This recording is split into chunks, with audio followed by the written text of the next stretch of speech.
Hey guys, I just want to talk to you a little bit about the AOC role and kind of what that entails.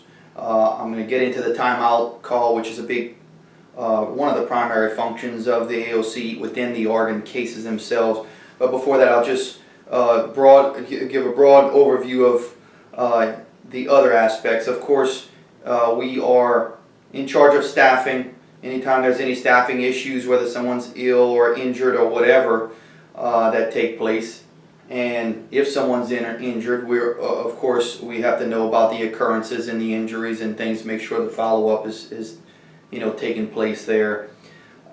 We're also in charge of taking care of the legal aspects of that day, from whether that's first person authorization or hospital issues or whatever that is. And of course we work closely with Kelly anytime anything legal comes up, but certainly we're the ones that direct those conversations.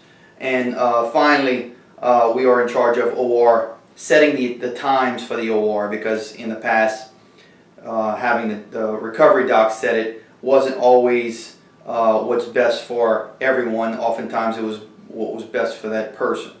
So we try to make sure that, of course, no organ is left behind. So we have to work between the hospital, the multiple transplant centers involved, the stability of the patient, and then, of course, most importantly, the donor family's requests.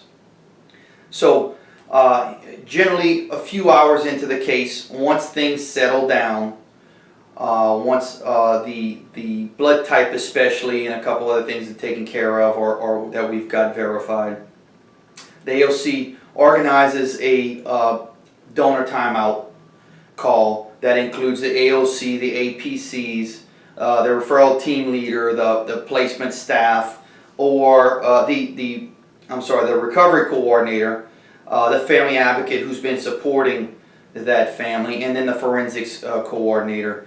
And that's the primary objective, is to make sure that everyone is on the same page, all the bigger portions.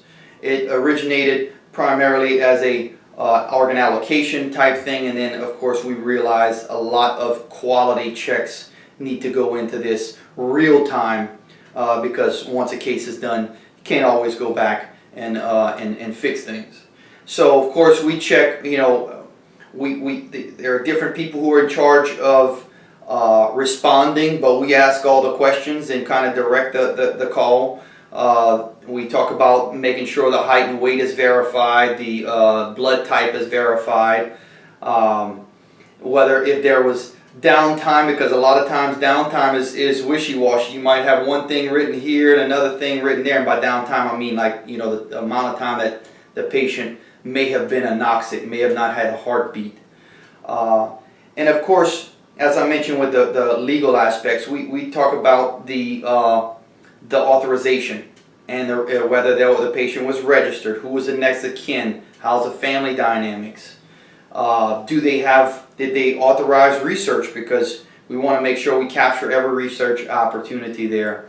If it was a recorded authorization, we need to listen to the recording. If it's not, we need to make sure that we go through every aspect, every portion of the authorization in detail to make sure that nothing's missed, because obviously if you're talking about legal aspects, this is the single most important legal document that takes place during a case.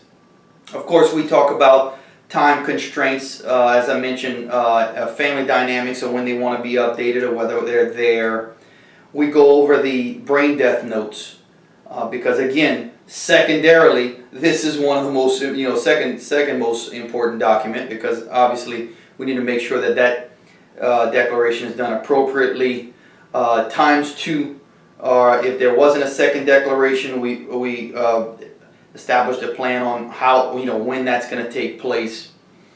And then we discussed things like just different things like hemodilution status, because of course that's an important part for not only organ but tissue.